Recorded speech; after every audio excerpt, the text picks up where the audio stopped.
এক রৌদ্রোজ্জ্বল সকালে দুই বন্ধু ওমর এবং ইয়াসির তাদের পাড়ার একটি শান্ত রাস্তায় হেঁটে যাচ্ছিলেন। তারা হালকা কথোপকথন বিনিময় করেছিলেন, প্রতিটি পদক্ষেপে তাদের ভেতরে যে শান্তি ছিল তা প্রতিফলিত হয়েছিল। তারা হাঁটতে হাঁটতে ওমর নবী মুহাম্মদ সাক এর বাণীগুলি স্মরণ করেছিলেন, সালাম ছড়িয়ে দাও, তাহলে তোমরা নিজেদের মধ্যে ভালোবাসা ছড়িয়ে দেবে। কি হঠাৎ তারা দেখতে পেলেন যে এক যুবক অসম ফুটপাতে হোঁচট খেয়ে পড়ে যাচ্ছে। এক মুহূর্ত দ্বিধা না করে ওমর তার সাহায্যের জন্য ছুটে গেলেন, একটি হাত এবং একটি উষ্ণ হাসি দিলেন। ভাই, তুমি ঠিক আছো? ওমর করুণার সাথে জিজ্ঞাসা করলেন। যুবকের মুখ স্বস্তিতে উজ্জ্বল হয়ে উঠল। ধন্যবাদ, তিনি সাহায্যের জন্য কৃতজ্ঞ হয়ে বললেন। পাশে দাঁড়িয়ে থাকা ইয়াসির ইসলামের শিক্ষার কথা স্মরণ করলেন।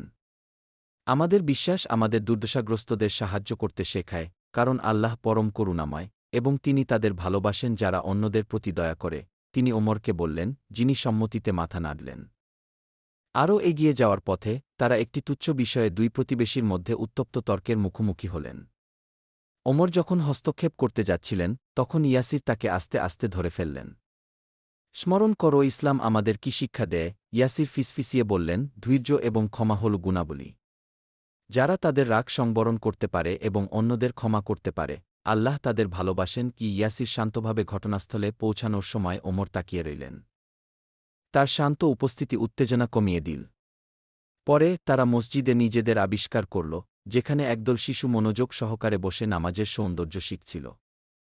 ওমর তাদের সাথে যোগ দিলেন, নামাজের প্রশান্তি তার আত্মাকে আচ্ছন্ন করে রাখলেন। জেনেছিলেন যে 5 ওয়াক্ত নামাজ আল্লাহর সাথে ঘনিষ্ঠতার পথ। মসজিদ থেকে বের হওয়ার সময় ওমর তাদের যাত্রার কথা ভাবলেন। ইয়াসির, আসুন আমরা শান্তি, দয়া এবং সদাচারের পাত্র হই। এগুলোই ইসলামের প্রকৃত বৈশিষ্ট্য।